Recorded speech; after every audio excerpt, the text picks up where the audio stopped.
तो याकूब जी, ये आपका पहला चुनाव है या इसके पहले भी आपने कुछ चुनावों में पार्टिसिपेट किया है, प्रतिभाग किया है? नहीं, ये मेरा पहला चुनाव है। क्या लगता है कि आप जो अपने क्षेत्र में जा रहे हैं, जनता किस तरीके से कनेक्ट हो रही है आपके साथ? जनता का बहुत बहुत मैं धन्यवाद कहना चाहता हूँ इस बात पर जो है मैं हर एक वर्ग के पास जा रहा हूँ और हर एक वर्ग से बहुत ज़्यादा प्यार मिल रहा है। कि जो घोसी की जनता है, जो लोकसभा के वासी हैं, उनको आप क्या संदेश देना चाहते हैं? संदेश घोसी लोकसभा की जनता के लिए है भाई कि घोसी लोकसभा की जनता मुझे अपना प्रतिनिधि चुनकर मुझे सदन में पहुंचा दे।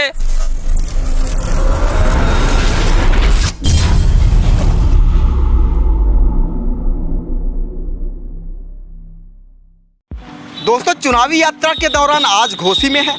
अगर घोसी की बात करें, घोसी बहुत ही जो है सुर्खियों में छाई हुई है। सुर्खियों में इसलिए छाई हुई है, अगर बात करें अंतिम चरण की, तो 13 लोकसभा सीटों पे चुनाव बाकी है उत्तर प्रदेश में। और घोसी में जो है 3-4 ऐसे प्रत्याशी हैं जिनके बीच में तगड़ी टक्कर देखने को मिल रही है। घोसी में भ्रमण कर रहे थे यात्रा के दौरान, चुनावी यात्रा के दौरान कुछ लोग हमें मिले, कुछ कार्यकर्ता मिले जो आप वीडियो में देख रहे होंगे। जी हाँ, साथ में इन कार्यकर्ताओं के जो है प्रत्याशी भी हैं और इनके फॉलोवर भी हैं। अगर बात करें इन प्रत्याशी की, तो ये पीस पार्टी से लोकसभा प्रत्याशी घोसी से जो है चुनाव लड़ रहे हैं। अगर पीस पार्टी की बात करें तो बताने की आपको ज़रूरत नहीं, डॉक्टर अयूब जो पेशे से सर्जन हैं, वो इसके राष्ट्रीय अध्यक्ष हैं। इनसे जानने की कोशिश करेंगे अभी तक जो इनका चुनाव प्रचार प्रसार कैसा रहा और वो क्या क्या मुद्दे हैं और क्या क्या बातें हैं जिन्हें ये लोगों के बीच में ले जाते हैं और किस तरीके से लोग इनसे जुड़ने का काम करते हैं। आप उसको मत लीजिए, मैं भेज दूंगा, उसके लिए फ़ोटो तो खींच लीजिए। सर, सर्वप्रथम आपका न्यूज़ ताबड़तोड़ में स्वागत है। मैं चाहूँगा आप हमारे जो दर्शकों को अपना परिचय बताएं।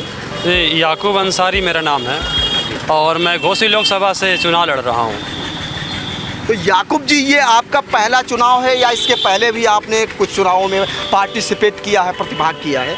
नहीं, ये मेरा पहला चुनाव है। पहला चुनाव है जी। तो क्या सोचकर आप लोकसभा के चुनाव में आए हैं?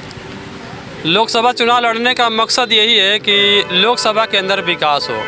हमारे यहाँ से जो जीते हैं अभी, हाँ, जो बीएसपी के नेता, हाँ, हमने जिनको जिताया था, विवादों में हैं, विवादों में है, जेल में है। जी जी। और लोकसभा में कहीं भी विकास का कोई वी होता है ना, वो भी कोई दिखा दे तो मान लिया जाएगा जी। हमने वोट दिया, ठीक है, जनता ने उनको चुना, लेकिन उन्होंने जनता की कोई फिक्र नहीं किया और जनता जो है पूरा 5 साल इंतज़ार करती रही कि भाई घोसी लोकसभा का कुछ विकास होगा, लेकिन विकास का कुछ भी नहीं हुआ।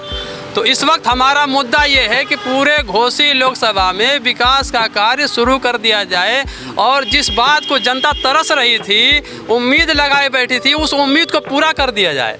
और मैंने अपने पहले इंटरव्यू में कह दिया था कि अगर मुझे घोसी लोकसभा की जनता जिताकर सदन में पहुंचा देती है तो इस घोसी लोकसभा में सबसे पहला जो मेरा कार्य होगा, एयरपोर्ट बनाने का कार्य होगा। एयरपोर्ट बनवाएंगे? जी, एयरपोर्ट बनवाने से सबसे बड़ा फ़ायदा होगा। 50 किलोमीटर के एरिए में विकास का कार्य होगा और 50 किलोमीटर एरिए में सबको रोजगार भी मिल जाएगा उसकी वजह से। दूसरा मेरा मुद्दा ये था कि सरकारी नौकरियों में जो इस वक्त जो बाधाएं आ रही हैं, भर्ती नहीं निकल रही है। लड़के 35, 36 साल, 38 साल तक पढ़ाई करके और बीएड और क्या कहते हैं कि बड़ी बड़ी पढ़ाइयाँ फारिग करके जो है बेरोजगार घूम रहे हैं, उनके लिए सबसे बड़ा मुद्दा मैं लेकर सदन में उठाऊंगा, उसको पूरा कराने की पूरी कोशिश करूंगा। तीसरा मुद्दा मैंने पहले अपने इंटरव्यू में कहा था कि यहाँ से लड़के जो है मुंबई जाते हैं, दिल्ली जाते हैं, विदेश जाते हैं प्राइवेट कंपनियों में काम करने के लिए। तो प्राइवेट कंपनियों का निर्माण मैं अपने घोसी लोकसभा में करूंगा, जिससे इन लोगों को बाहर जाने की ज़रूरत नहीं पड़ेगी। उनको यहीं उनके घर पे रोज़गार दे दिया जाएगा, अपने बीवी बच्चों माँ बाप के साथ रहेंगे, अपने परिवार की भी सेवा करेंगे और अपने देश की भी सेवा करेंगे। ये हमारे मुद्दे हैं।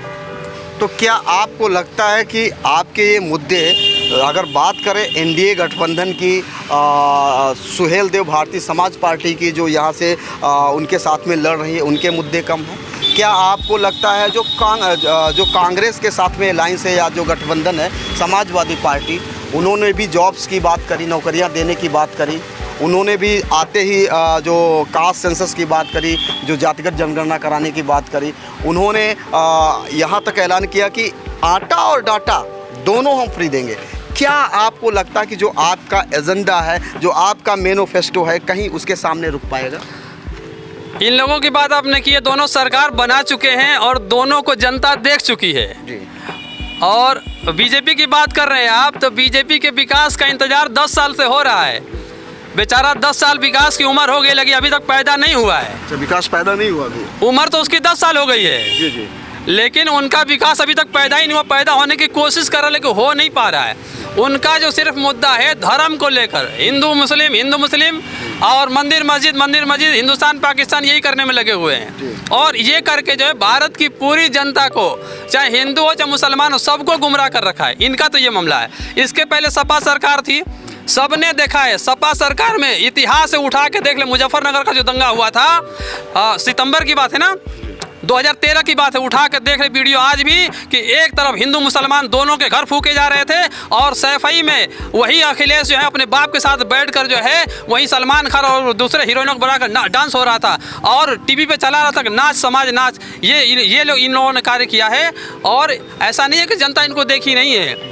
यही मऊ जिले में अखिलेश यादव की और सपा की सरकार थी और मऊ में जब भी दुर्गा पूजा का मामला होता था या ईद का त्यौहार होता था, पूरा मऊ डरा रहता था। एक महीने का राशन खरीदा जाता था कि कर्फ्यू लग जाएगा।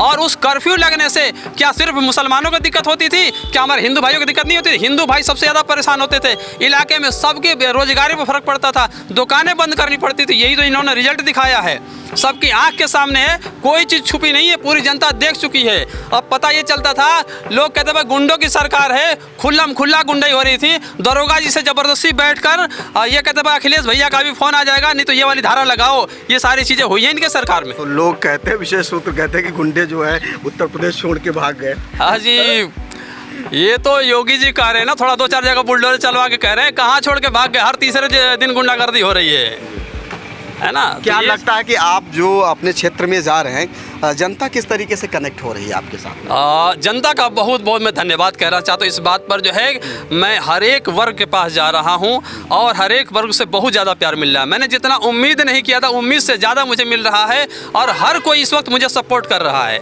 और एक बहुत बड़ा जनसैलाब जो है हमारे साथ इस वक्त चल रहा है और पार्टी के एक कार्यकर्ता जो है इखलास के साथ लगे हुए हैं, अपनी जेब से पैसा खर्च कर पार्टी के लिए मेहनत कर रहे हैं और लोगों का प्यार बहुत ज़्यादा मिल रहा है। और आज एक हमारी जनसभा भी होने वाली है, तो उसमें भी बहुत बड़ी जनसभा होने वाली है और उसमें बहुत ज़्यादा लोग आने वाले हैं। तो इस तरह से जो है हम चुनाव पूरी तरह से फाइट कर रहे हैं, इसमें कोई शक नहीं है। चुनाव जो है फाइट कर रहे हैं इस पार्टी के प्रत्याशी। चलते चलते मैं चाहूँगा कि जो घोसी की जनता है, जो लोकसभा के वासी हैं, उनको आप क्या संदेश देना चाहते हैं? संदेश घोसी लोकसभा की जनता के लिए है भाई कि घोसी लोकसभा की जनता मुझे अपना प्रतिनिधि चुनकर मुझे सदन में पहुंचा दे। मैंने जितने सारे वादे किए हैं, मेरा हैंडबिल भी आप लोगों ने पढ़ा है और ये हैंडबिल पर जो संकल्प पत्र मैंने लिया है, दिखा दीजिए कैमरे में। इस संकल्प पत्र को भी आप पढ़ लीजिए। ये संकल्प पत्र मैंने खुद इस आपके प्रत्याशी याकूब अंसारी ने बनाया है और इस संकल्प पत्र को मैं आपके सामने पूरा करके दिखाऊंगा। आपसे एक मौका आपका भाई मांग रहा है, गिलास निशान पर वोट देकर 1 तारीख को याकूब अंसारी को विजयी बनाइए और घोसी लोकसभा में आप लोग विकास का कार्य पूर्ण रूप से देखेंगे। ये हमारे साथ थे याकूब अंसारी जी, जिनका चुनाव निशान है गिलास।